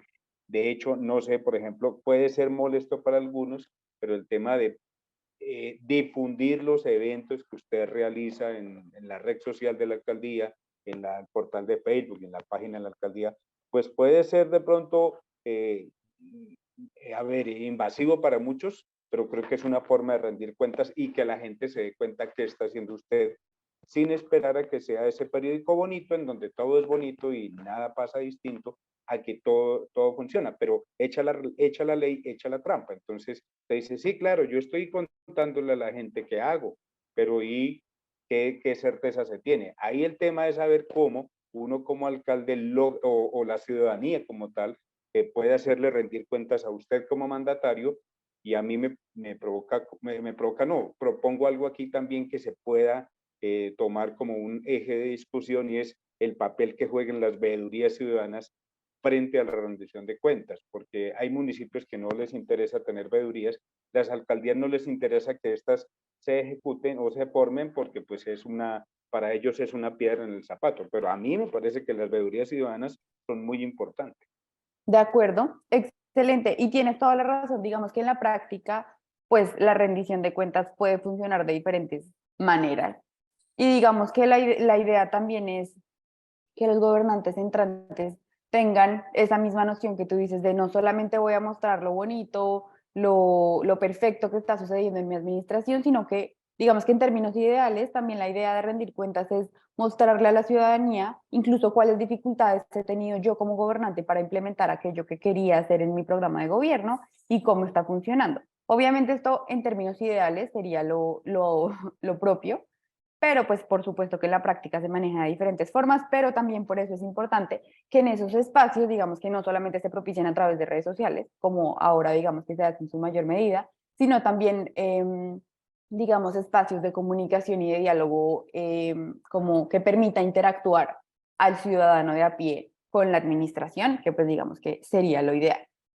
Entonces, sí, como lo habíamos venido diciendo, las autoridades tienen esta obligación de rendir cuentas como un proceso permanente para, pues, digamos, para darle a conocer a la ciudadanía lo que están llevando a cabo. ¿Listo? Perdónenme si ahorita adelanto un poquito el ritmo, pero ya nos quedan solamente 25 minutos y tenemos que terminar el tema y hacer la actividad.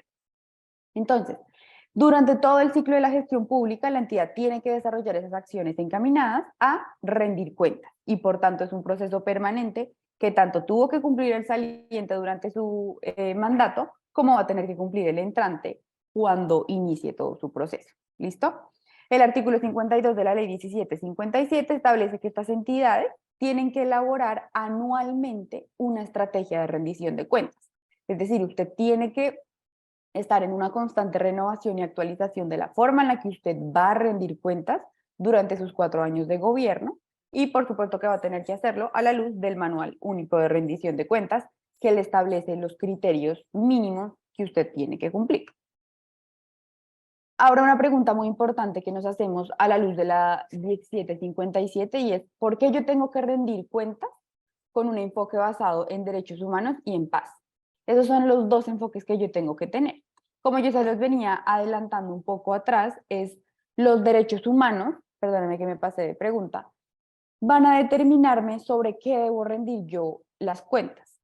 Y digamos que va a permitir dar esas explicaciones adecuadas a los interesados en términos de cómo yo materialicé y contribuí al cumplimiento de derechos humanos. ¿Listo? Entonces, digamos que constituyen un marco de orientación para mejorar, por supuesto, las condiciones de vida de la población, y por eso es que se hace también atendiendo al contexto concreto que nosotros tenemos en Colombia, con un enfoque de paz. ¿Listo? Entonces, digamos que esto me va a permitir a mí identificar si dentro de mi administración yo he contribuido a que las personas, la comunidad, lleve una vida digna, que pueda garantizar su derecho a la paz y, pues, por supuesto, al libre ejercicio de su participación ciudadana. ¿Listo? Por eso es que es tan importante. Luego nos preguntamos, también se los anticipé inicialmente, ¿los objetivos de desarrollo sostenible me ayudan a rendir cuentas con un enfoque en derechos? Sí, por supuesto que sí, porque todos los ODS están relacionados con derechos humanos.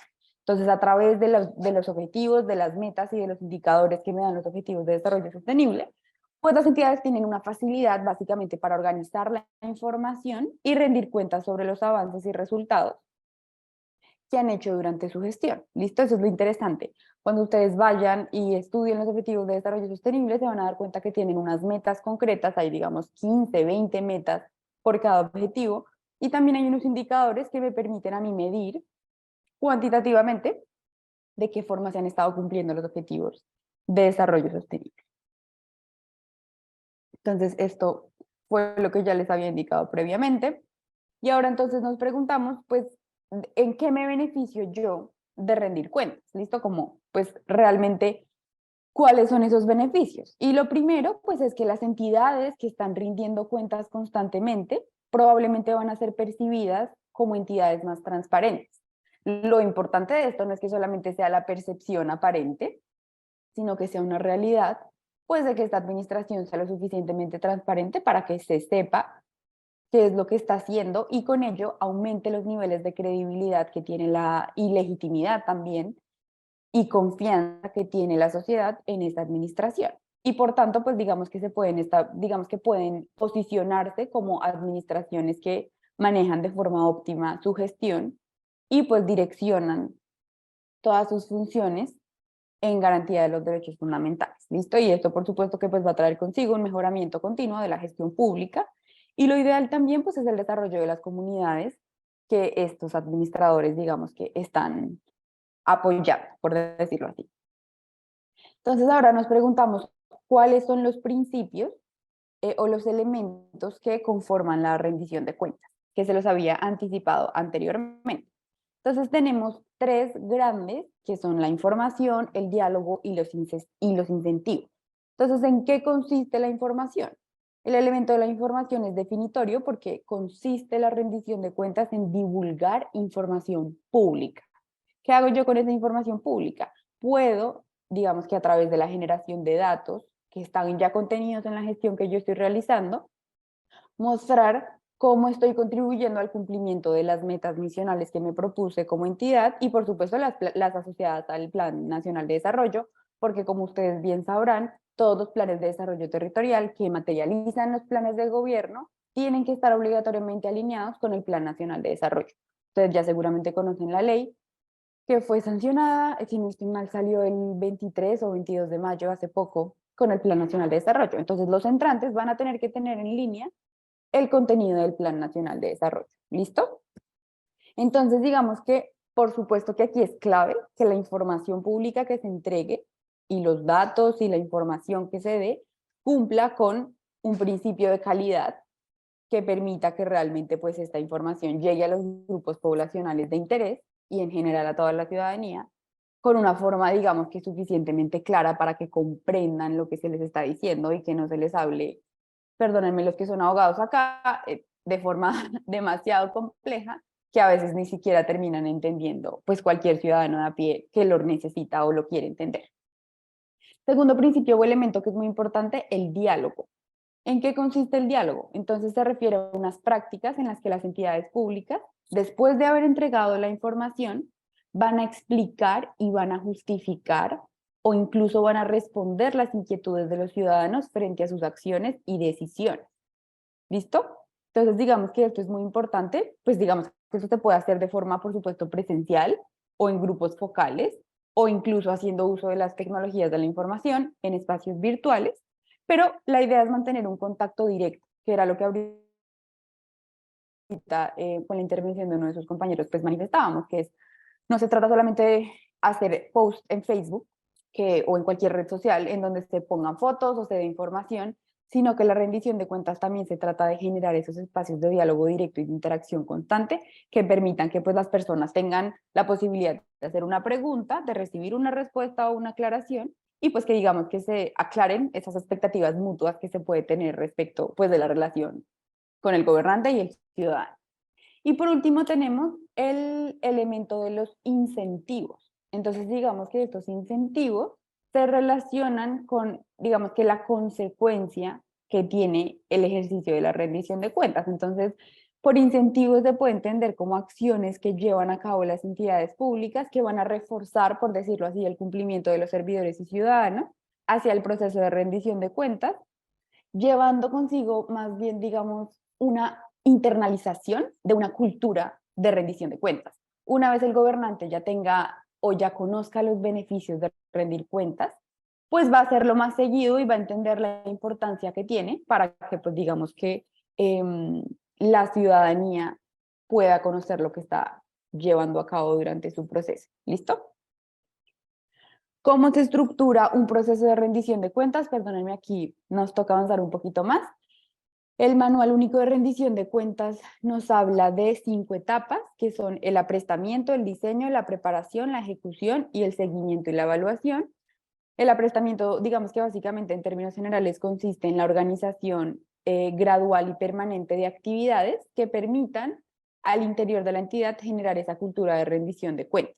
Entonces es como esa primera identificación del estado actual en donde se encuentra la entidad y la rendición de cuentas, y como ese mapeo en abstracto. Luego ya vamos con el diseño, que es la forma en cómo vamos a rendir cuentas, lo preparamos, entonces en la preparación identificamos los recursos, los documentos, los temas sobre los cuales se va a rendir cuentas, lo ejecutamos, ya ponemos en marcha esa estrategia que creamos para rendir cuentas, y por último, procedemos con el seguimiento y la evaluación constante de ese proceso de rendición de cuentas que elaboramos al inicio.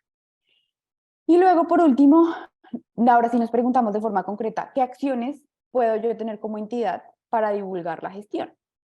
Entonces, digamos que a manera de ejemplo proponemos los siguientes. Entonces, se hacen informes de gestión constante, informes de ejecución presupuestal, actualización en la página web, recursos audiovisuales, redes sociales, piezas comunicativas.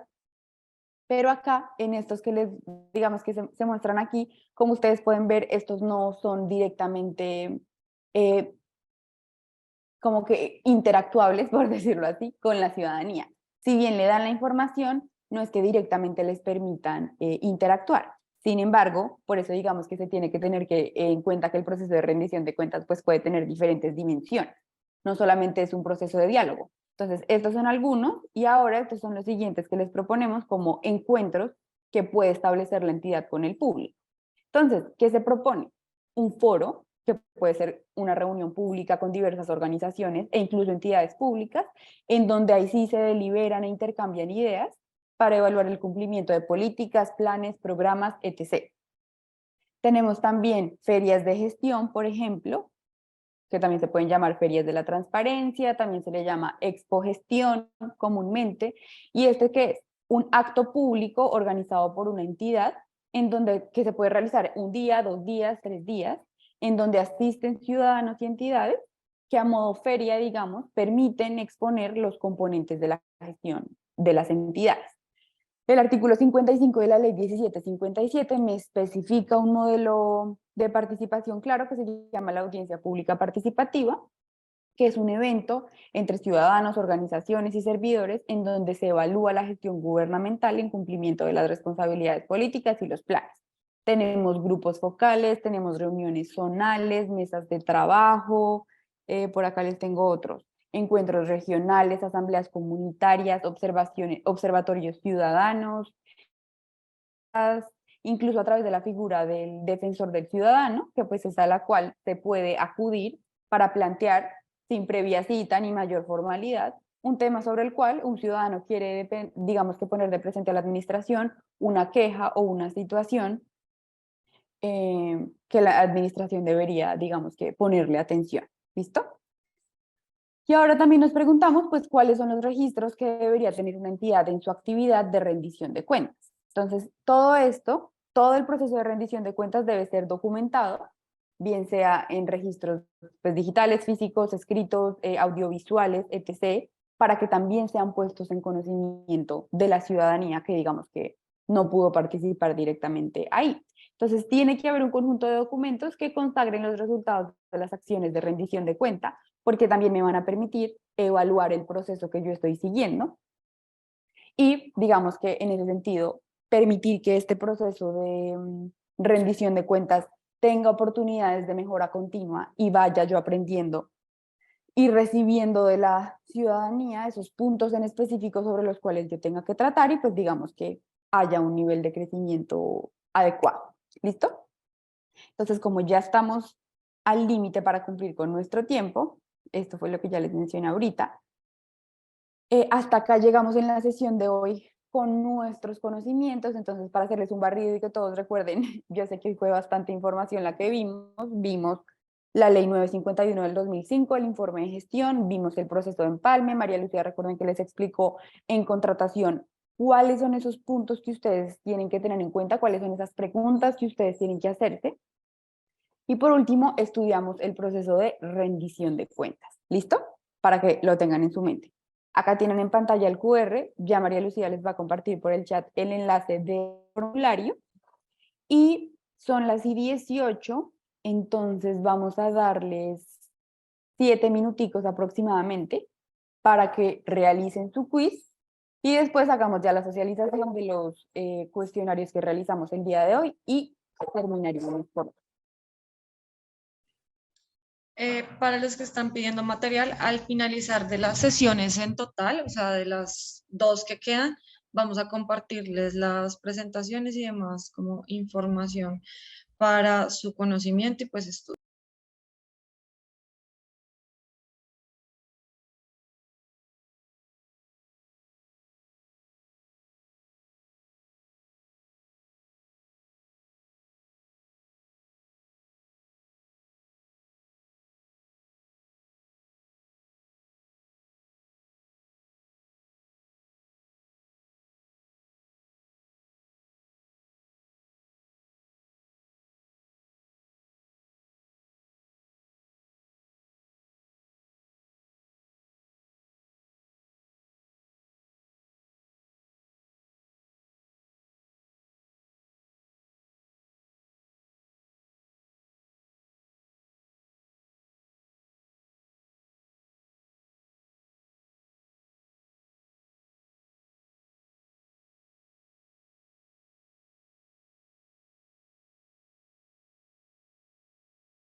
Ya vamos a darles 2 minuticos adicionales y socializamos. ¿Cómo van todos? ¿Todos pudieron acceder?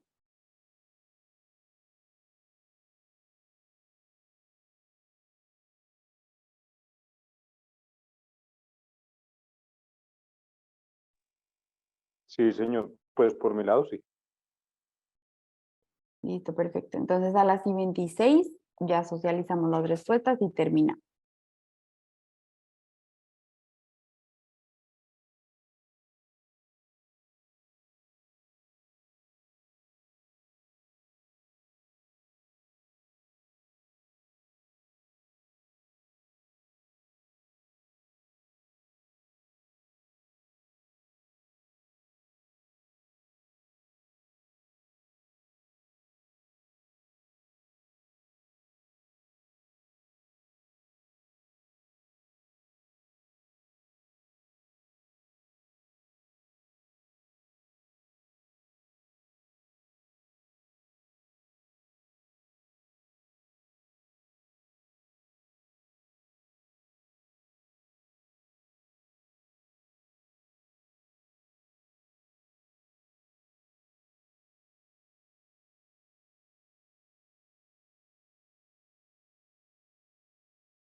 Andrés, ¿me puedes ayudar dándole acceso a María Lucía para que comparta la pantalla, por favor? Claro, Magdalena, dame un segundo y ya realizo la Gracias.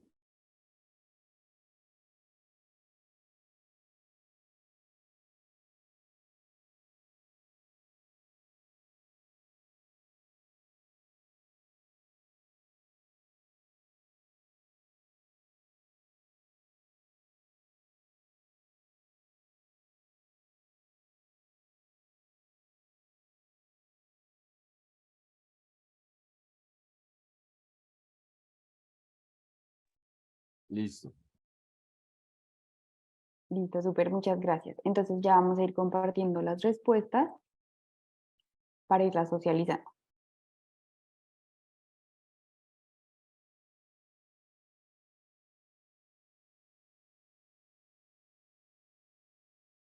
Listo, entonces vamos a iniciar con esta. De conocimientos previos, ¿listo? Entonces, primero, recibir el informe de gestión no es una obligación para el gobernante entrante. Todos ya lo tenían casi bien desde el inicio, es falso porque sí es una obligación. Si el servidor público saliente se abstiene de realizar la entrega del informe de los asuntos y recursos a su cargo, será requerido por el órgano de control para que en 15 días lo entregue. Entonces, verdadero. La mayoría también estuvo bien. El servidor público entrante, al tomar posesión, o en su caso, el que quede encargado del despacho, firmará el acta administrativa con asistencia de 2 testigos y también pues, de los servidores públicos que sean nombrados por los órganos de control. Verdadero, la mayoría también lo tuvo bien. Si el servidor público entrante advierte irregularidades en el informe de gestión, deberá únicamente pedírselo al funcionario saliente y recibir de las explicaciones. Falso, muy bien, la mayoría también lo tenía claro, porque también tiene que notificarlo al órgano de control. Con el propósito de dar cumplimiento al contenido del ordenamiento y hacer posible la entrega oportuna y debida de los despachos, los servidores que tienen que cumplir con la 951 tienen que mantener permanentemente actualizados toda su información. Esto es verdadero. Muy bien. El proceso de empalme es facultativo entre el saliente y el entrante. La mayoría también lo tuvo bien. Falso, no es facultativo, es obligatorio. El empalme es un proceso estratégico y de interés público porque da insumos claves para elaborar el plan de desarrollo. Verdadero. Muy bien. Solo los gobernantes salientes tienen la obligación de realizar un proceso de rendición de cuentas. Este estuvo 50-50 y la respuesta es falso. No solamente los salientes, también los que entran durante todo su tiempo deben hacer. La rendición de cuentas incluye acciones para informar oportunamente en lenguaje comprensible a los ciudadanos y establecer una comunicación entre las entidades, la ciudadanía y sus organizaciones. Verdadero. Muy bien. Es relevante que el nuevo gabinete tenga conocimiento de los objetos contractuales que se encuentran en ejecución por cada una de las dependencias de la entidad. Verdadero, como María Lucía se los explicó. Frente a la ejecución y posibles incumplimientos, se tienen que tener en cuenta los siguientes criterios. Y es el primero, que nos habla del contrato, el objeto del contrato, el supervisor, el estado de ejecución contractual, incumplimiento, y también tenía el enlace al SECO. Esa es la correcta. La liquidación es un procedimiento mediante el cual las partes, una vez concluido el contrato, buscan realizar un ajuste final de cuentas y tiene como objetivo pues declararse a paz y salvo, ¿listo? O dejar constancia de las obligaciones pendientes por cumplir. Entonces, verdadero. Las garantías son un instrumento de cobertura de los riesgos más comunes en los procesos de contratación. Por eso es importante que tengan en su radar que las mismas se encuentren vigentes tanto en la ejecución contractual menos en la liquidación del contrato. Esto es falso porque tienen que identificar cuáles son esas garantías que tienen que ir incluso en la etapa postcontractual. Las solicitudes de órganos de control del gabinete anterior no son un problema del nuevo gabinete, falso. También son una responsabilidad de ellos. Y les quitamos 2 minuticos más rápidamente con los de conocimientos adquiridos, no nos demoramos. No todos los gobernantes entrantes deben tener en cuenta las disposiciones de la ley. Falso, todos los gobernantes entrantes en los términos de la 951 tienen que cumplir. Solo los gobernantes del nivel municipal y departamental tienen que entregar el informe de gestión. Falso, recuerden que vimos que eran en todos los órdenes. El servidor público entrante al tomar posesión o el que quede firmará el acta con 4 testigos. Falso, porque solo son 2 testigos. El informe de gestión debe entregarse en los 15 días hábiles luego de haber salido del cargo.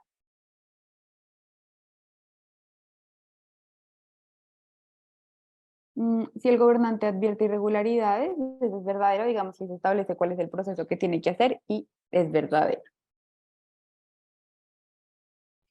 Los derechos humanos determinan sobre qué rendir cuentas, lo dijimos hasta el cansancio, y en términos de ODS, verdadero. Durante todo el ciclo de la gestión pública, la entidad tiene que realizar acciones encaminadas a rendir cuentas, y acá por eso es falso, porque dice que se rinde solamente al final de los 4 años de gobierno. Esto es falso. Los que pusieron verdadero, por favor, tener en cuenta que es durante todo el tiempo. Los gobernantes entrantes están obligados a recibir el informe de acta de gestión y revisar su contenido. Verdadero. Solo los gobernantes salientes están obligados a realizar un proceso de rendición de cuentas. Falso. Y la rendición de cuentas incluye acciones para informar oportunamente, todo lo que mencionábamos, el diálogo, la comunicación, todo verdadero. Entonces, listo, con este quiz terminamos nuestra sesión de hoy. Muchas gracias a todos por su participación y nos vemos entonces en 8 días con nuestra siguiente sesión. Que estén muy bien, muchas gracias. Muchas gracias. Hay una preguntita, van a enviar como los bullets y todo lo que pusieron hoy, como para tenerlo, por Como favor. María Lucía les indicó, las diapositivas las vamos a enviar hasta la 4ª sesión. En la 4ª sesión. Bueno. Es que no escuché. Esa maña de los periodistas de no escuchar. Bueno, feliz día para todos. Feliz día para todos.